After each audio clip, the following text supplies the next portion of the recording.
Assalamualaikum warahmatullahi wabarakatuh. Selamat pagi, selamat siang, selamat malam Pak Hendra. Sebelumnya perkenalkan kami dari kelompok 9 dengan saya Rehat Raisa Tanzil dengan NIM 187241030 bersama teman saya. Perkenalkan saya Elsa Alfika Dia Kurniawan Putri dengan NIM akhir 007. Nah, di sini kami akan mempresentasikan mengenai progres satu Project UAS dengan mereview artikel DDPIS Diabetes Disease Prediction by Improving SVM. Nah, ini ditulis oleh Shivani Sharma, Bipin Kumar Rai, Mahak Gupta, dan juga Muskan Dinkar. Dan jurnalnya didapatkan dari International Journal of Reliable and Quality E-Healthcare Volume 2 Issue 2.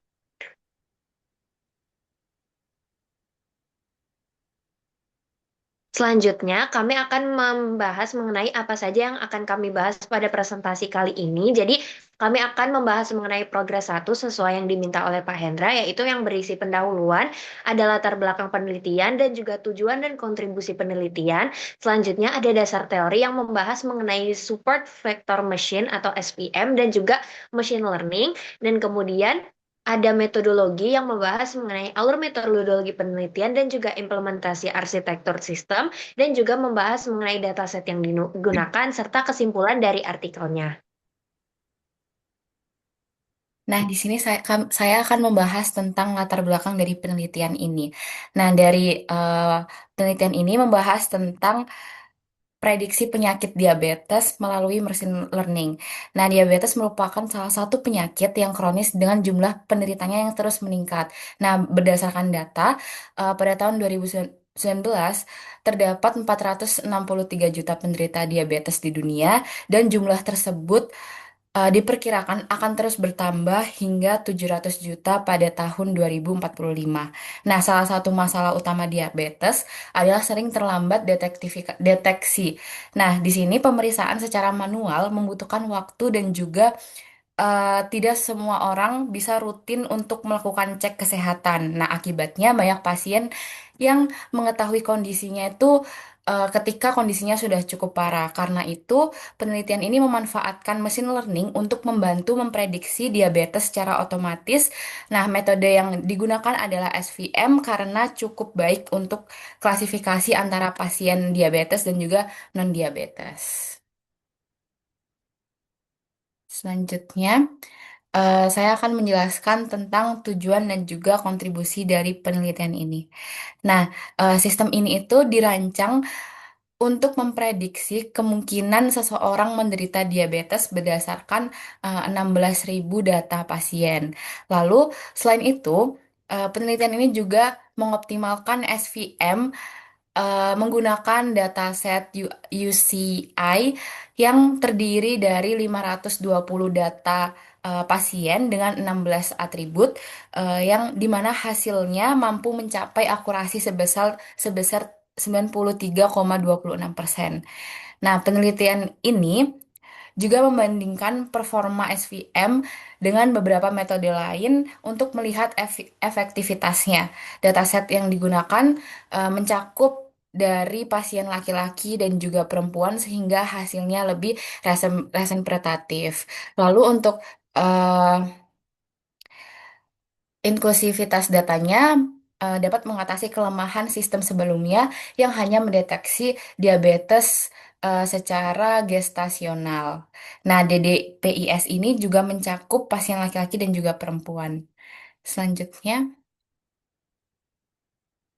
nah untuk selanjutnya adalah eh, support vector mesinnya dan atau SVM-nya. Jadi, algoritma yang utama pada penelitian ini adalah SVM. Di mana konsep dasar SVM-nya adalah SVM mencari hyperline optimal yang memisahkan dua kelas dengan margin terbesar. Lalu yang kedua, data terdekat dengan hyperline disebut support vector. Lalu kernel RBF-nya atau radial basis function-nya digunakan karena mampu menangani pola nonlinear, lalu parameter C sama dengan 1,0 digunakan untuk mengontrol trade-off antara margin dan juga kesalahan dari klasifikasinya. Lalu selanjutnya adalah dengan kernel RBF-nya Y sama dengan 1/n feature X variance. Lalu outputnya adalah label kelas sama dengan diabetik 1 atau non-diabetik 0. Selanjutnya, nah untuk selanjutnya adalah eh, machine learning merupakan cabang dari artificial intelligence yang memungkinkan komputer belajar dari data dan membuat prediksi secara otomatis. Nah, dari penelitian ini menggunakan pendekatan supervised learning, yaitu model yang dilatih menggunakan data yang sudah memiliki label diabetes atau non-diabetes. Setelah proses pelatihan, model diuji menggunakan data testing untuk melihat performanya. Nah, evaluasi yang dilakukan menggunakan confusion matrix yang menghasilkan beberapa matriks seperti akurasi dan juga preposition. Melalui proses tersebut, kita juga dapat mengetahui seberapa baik model SVM dan juga prediksi dari penyakit diabetes ini. Selanjutnya,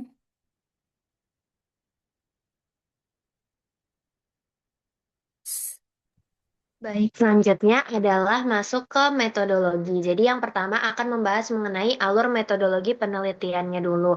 Nah, di sini ada gambar workflow diagram yang juga di-input pada artikelnya. Jadi untuk metodologi penelitian ini yang pertama itu dilakukan dataset collection. Nah, seperti yang sudah di-mention oleh Elsa juga tadi bahwa data ini tuh dikumpulkan dari UCI Machine Learning Repository yang berisi 520 record pasien dan juga terdapat 16 atribut atau fitur. Nah, kemudian setelah masuk ke data collection, kita akan pre-processing datanya. Nah, di pre-processing ini dilakukan konversi ke biner untuk string yes atau no dan juga encoding untuk gender, yaitu laki-laki menjadi 0 dan perempuan jadi 1. Dan juga ada encoding untuk label targetnya, yaitu diabetik menjadi 1 dan non-diabetik itu menjadi 0. Nah, di sini di preprocessing juga nggak ada handling missing value karena tidak ditemukan missing value pada datasetnya. Nah, setelah preprocessing akan masuk ke data split. Nah, data split ini adalah pembagian dari untuk data training dan juga data testing. Nah, untuk data trainingnya itu sendiri diambil 80 dan 80% dari dataset yang berjumlah 416 record dan 20% dari data set yaitu sebanyak 104 record. Nah, di sini itu untuk data splitnya sendiri pada Python-nya menggunakan fungsi train test split dari libraries scikit-learn. Nah, setelah data split, masuk ke apply SVM-nya. Nah, di sini SVM itu diimplementasikan menggunakan SVC kernel linear. Nah, model ini menggunakan classifier fit, lalu selanjutnya akan distandarisasi data dengan menggunakan scalar transform. Nah, setelah applying SVM algoritmnya, maka akan muncul prediction outputnya. Nah, prediction output di sini menggunakan classifier predict. Nah, untuk outputnya sendiri itu ada yes, yaitu positif diabetes, dan juga no dengan negatif diabetes. Nah, seperti yang sudah di-mention Elsa juga tadi, bahwa di sini evaluasinya menggunakan confusion matrix dan juga accuracy score. Selanjutnya, nah, untuk selanjutnya itu masuk ke implementasi arsitektur sistem. Nah, setelah dibuat model SVM untuk memprediksi apakah suatu pasien itu diabetes atau tidak, maka akan dimasukkan ke sistemnya. Nah, di sini untuk sistemnya sendiri, untuk seperti yang ada di gambar figur 2 architectural design, nanti pasien itu akan diminta login dan registrasi. Nah, nanti pasien itu masuk ke sistem menggunakan kredensial yang telah didaftarkan. Nah, setelah login dan registrasi, pasien akan menginput datanya, yaitu seperti data-data yang diperlukan, yaitu ada usia, jenis kelamin, dan juga 14 atribut lainnya dengan menjawab ya atau tidak tadi. Nah, kemudian setelah input data, nanti modelnya akan diterapkan di sini, yaitu di matching value-nya. Nah, nilai yang diinput itu akan dicocokkan dengan model SVM yang telah dilatih tadi di alur metodologi penelitian. Nah, setelah itu, setelah matching value akan keluar outputnya, yaitu sistem itu akan menghasilkan menampilkan hasil bahwa pasien ini positif diabetes ataupun negatif diabetes.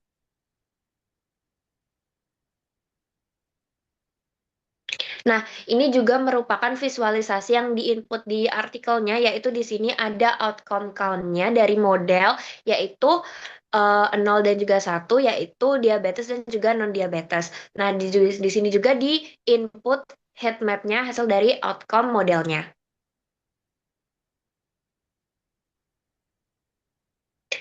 Nah, kemudian sebenarnya dataset apa sih yang digunakan pada artikel ini? Jadi di sini dataset yang digunakan seperti yang sudah di-mention juga diambil dari UCI Machine Learning Repository dengan nama dataset Early Stage Diabetes Risk Prediction. Nah, ini tuh merupakan dataset yang memprediksi risiko diabetes pada tahap awal. Jadi seperti namanya itu masih di early stage diabetes.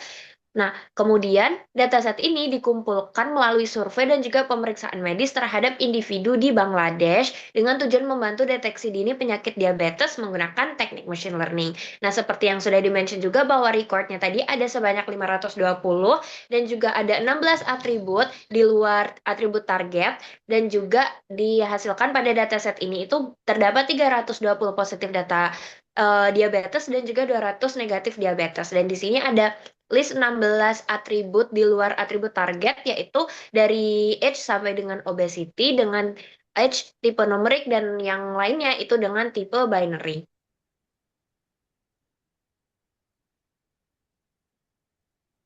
Nah, kemudian apa sih kesimpulannya? Jadi dari hasil klasifikasi dan melihat akurasi akhir dari DDPIS ini, bahwa kita bisa menyimpulkan performa modelnya itu yang sudah disebutkan juga di bagian tujuan artikel, tujuan penelitian, yaitu akurasinya sebesar 93,26%.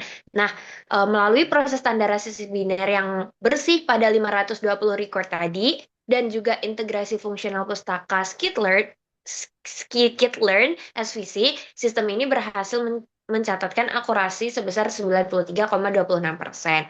Nah, di sini kernel linear itu memberikan performa pemisahan biner tercepat tanpa gejala komputasi berlebih dan juga terdapat generasi stabil yang mampu mendeteksi potensi penyakit pada subjek pria maupun wanita dengan tingkat akurasi yang seimbang.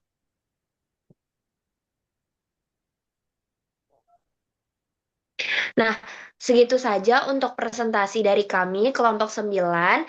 Kami mohon maaf apabila terdapat salah kata dalam penyampaian presentasi. Kami pamit undur diri. Sekian, terima kasih Pak Hendra atas perhatiannya. Wassalamualaikum warahmatullahi wabarakatuh.